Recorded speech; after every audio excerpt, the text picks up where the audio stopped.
Olá, o objetivo dessa aula é fazer a apresentação de como será o nosso trabalho aqui e apresentar para vocês alguns conceitos do desenvolvimento web e fazer uma apresentação da parte conceitual do desenvolvimento orientado a objetos, seguindo o paradigma O, já que o Java, que nós vamos trabalhar aqui, essa linguagem aqui, ela é orientada a objetos.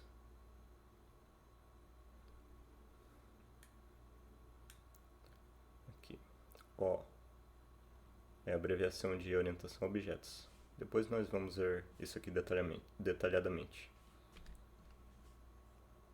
Nossa forma de trabalho foi discutido em aula e nós entramos aí no acordo que as aulas serão parcialmente síncronas, que é o que fica melhor para todos, porque alguns podem precisar dos vídeos para fazer revisão e tal.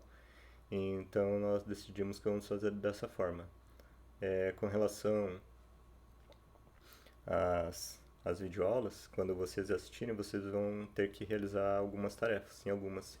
E as entregas dessas tarefas e a forma que elas estiverem feitas também, o índice de acerto, por exemplo, vai me ajudar a avaliar o aprendizado de vocês e também vai servir para fazer a avaliação de vocês no semestre, porque a partir daí vai ser gerado as notas a partir das entregas e essa nota vai é, influenciar no conceito que vocês vão passar na disciplina.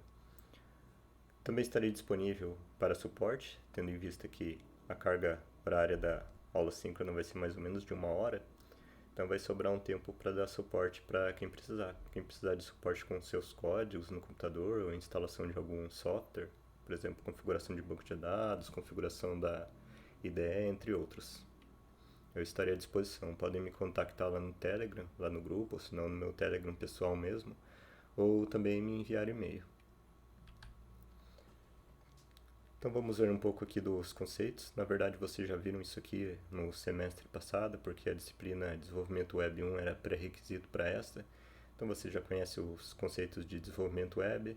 Nós temos a arquitetura cliente-servidor, o que fica na parte do servidor é a parte de negócio, por exemplo, que é desenvolvido em linguagem PHP ou Java, ou outra linguagem dessa parte, o banco de dados também, e o cliente acessa a aplicação por meio do navegador, por meio de páginas HTML com JavaScript, que pode ter outras tecnologias inclusas também.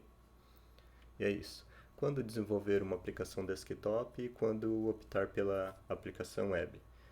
Por exemplo, em um ambiente igual um supermercado, que você precisa que o seu sistema seja rápido, traga uma resposta rápida, o cliente não pode ficar lá esperando na fila, porque geralmente ele está com pressa, você vai desenvolver uma aplicação web. A aplicação quer dizer, você vai desenvolver uma aplicação desktop, corrigindo. Por que você não vai desenvolver uma aplicação web para esse cenário? Porque a aplicação web faz a comunicação pela internet. Se tiver, por exemplo, um tráfego muito alto, essa comunicação vai ser lenta. E então não vai dar uma resposta rápida para executar um certo processamento. Então nesse cenário aí é melhor uma aplicação que seja desktop. Ou que, se quiser, até pode centralizar os dados pela web depois que já tiverem salvos localmente, persiste localmente e faz a atualização de um banco de dados central, até para ter um backup, caso ocorra algum problema na máquina local. Nós vamos seguir o padrão MVC do Model View Controller, que no modelo nós colocamos tudo que é relacionado com o negócio, no controller é um intermediário entre o modelo e a interface, aqui a view é tudo que é relacionado com interface. Essa letra aqui não ficou boa.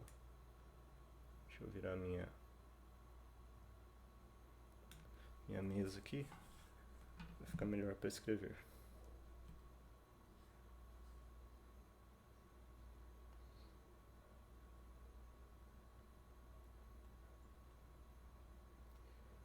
Interface.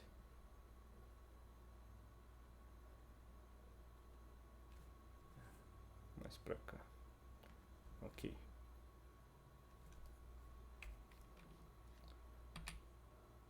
Nós vamos trabalhar baseado no Spring MVC, que é um padrão, que é um framework que nos auxilia a desenvolver a nossa arquitetura.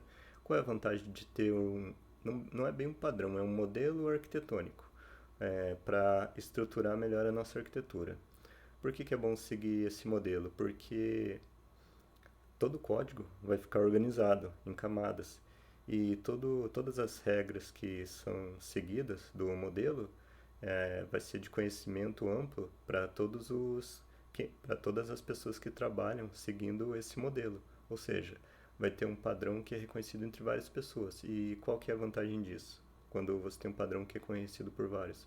A manutenabilidade. A manutenção da sua aplicação fica mais facilitada, é mais fácil de dar continuidade ao negócio. Vamos supor que você trabalhou por um bom tempo com a sua aplicação em uma empresa para a área qual ela foi desenvolvida, mas agora tem outras demandas, o cenário mudou e você tem que fazer outras alterações, acrescentar novas funcionalidades, atender novas regras de negócio.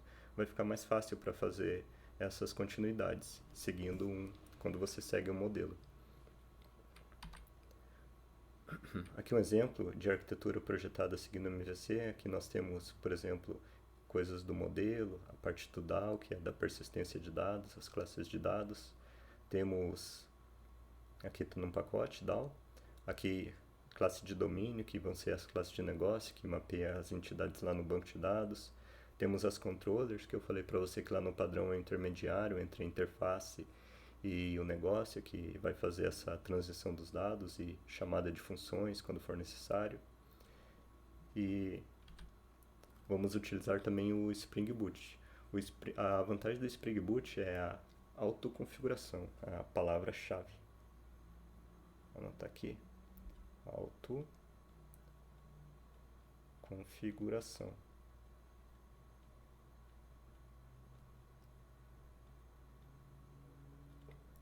Quando você quiser utilizar algum recurso, por exemplo, vamos supor que você queira adicionar determinada tecnologia lá no seu projeto.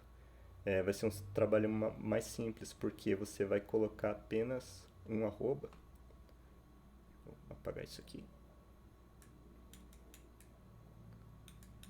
Não quer apagar?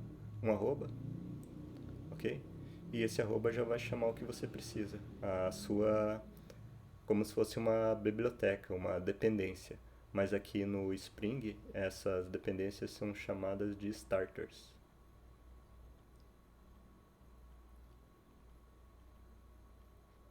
Você adiciona os starters, então. E tudo isso é configurado lá no XML também. Quando vocês vão ver que quando nós vamos criar o projeto, lá tem várias opções para marcar. Vários cheques. E se eu quero trabalhar com módulo web, por exemplo. Aqui, web. Eu marco lá um check, ele já vai adicionar o módulo web lá no meu projeto. Aqui, por exemplo, nós vamos trabalhar com TimeLeaf, que é lá para interface. Marca a opção de TimeLeaf, lá na configuração inicial.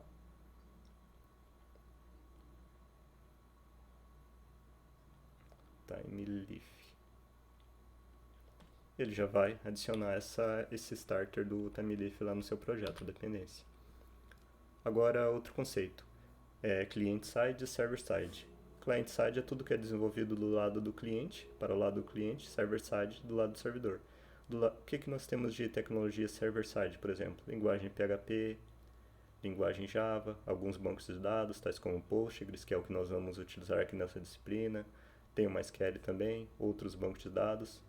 Tudo que é desenvolvido do lado do cliente. Por exemplo, as páginas HTML, os estilos CSS, as funções JavaScript, utilizando o Bootstrap, o React ou também um Angular ou jQuery, tudo isso, quem trabalha com isso trabalha na parte do client-side. Isso aqui é tudo que é server-side.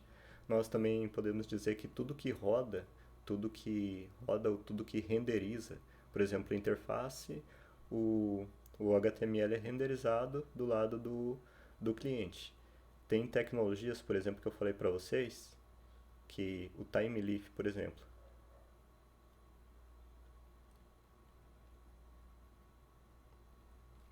Quando você trabalha com o TimeLeaf, você coloca ele dentro do código HTML, nessa parte aqui das páginas. Só que ele vai estar fazendo uma chamada lá para o seu negócio. Mas o TimeLeaf, na hora que ele renderiza, é do lado do servidor. Ou seja, o TimeLeaf, ele é server-side. Qual é a vantagem de server-side para esse caso de desenvolvimento web? Por exemplo, se você tem uma aplicação de um sistema bancário, por exemplo, e ele quer prover um bom processamento para qualquer cliente, independente do aparelho celular que ela tenha, do tablet, quer prover um bom acesso. Então ele vai processar do lado do servidor, então não vai pesar tanto do lado do cliente. Então se você tem recurso para fornecer esse tipo de serviço, server-side, forneça, porque o processamento vai ficar melhor do lado do servidor, de quem é o dono do negócio, e lá no cliente vai ficar mais leve a aplicação. Agora, tecnologias aqui como Angular, React, todas essas rodam do lado do cliente. Agora, se você é um desenvolvedor que desenvolve um negócio, que você vê que a maioria dos seus clientes vão ter aplicativos não, aparelhos bons, pode desenvolver client-side, que vai processar tranquilamente. Aqui também tem outro conceito, que é tudo que quem desenvolve essa parte aqui é chamado desenvolvedor de front-end.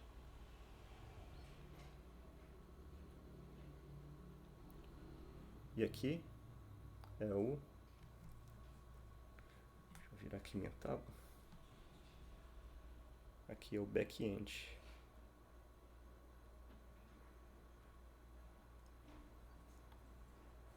Quem desenvolve para essa parte aqui é desenvolvedor back-end. Quem desenvolve para as duas partes? Desenvolvedor full. Acho que é isso, não lembro bem como que escreve. Mas eu acho que é isso sim. Full stack. Deixa eu marcar aqui. Vem para os dois. E para cá. Beleza. Então o TimeLeaf vai ser implementado dentro da parte HTML e ele vai servir para quê? Para trazer informações lá do negócio. Por exemplo, quando você faz uma lista lá na sua página e quer exibir dados dinâmicos que estão vindo do banco de dados, aqui nessa list. Quer mostrar informações, por exemplo, listar produtos, vários produtos, e aqui do lado coloca um carrinho de compra. Aqui do lado coloca um carrinho de compra, que a pessoa pode clicar e adicionar no carrinho. Então, tudo isso vai ser trazido pelo TimeLeaf, ou se não, se você está cadastrando lá um funcionário. Cadastro de funcionário. Vou colocar abreviado aqui para ser mais rápido. Aí você tem um combo box lá, o nome desse componente aqui é combo box. Aquele que você clica aqui do lado e aparece vários, numa lista. Combo box de departamento. Qual departamento que ele vai trabalhar. Ok? E de acordo com a seleção do departamento, ele disponibiliza também os cargos. E aqui ele vai listar também no combo box. E daí você seleciona. Tudo isso aqui você vai buscar com TimeLeaf. Não só isso, tem outras coisas também, redirecionamento de página por meio dos controles, tudo isso vocês vão ver depois na parte da implementação. Esse aqui é o projeto da nossa disciplina. A ideia é fazer um projeto assim, que tenha pelo menos os módulos completos para fazer esses itens aqui, os módulos básicos, que é chamado de CRUD, que é a abreviação de Create, Retrieve, Update,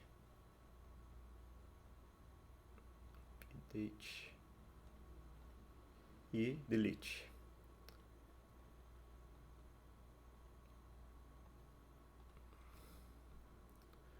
Ou seja, cadastrar, recuperar os dados, atualizar, editar os dados, por exemplo, no formulário, e deletar quando você remove o dado.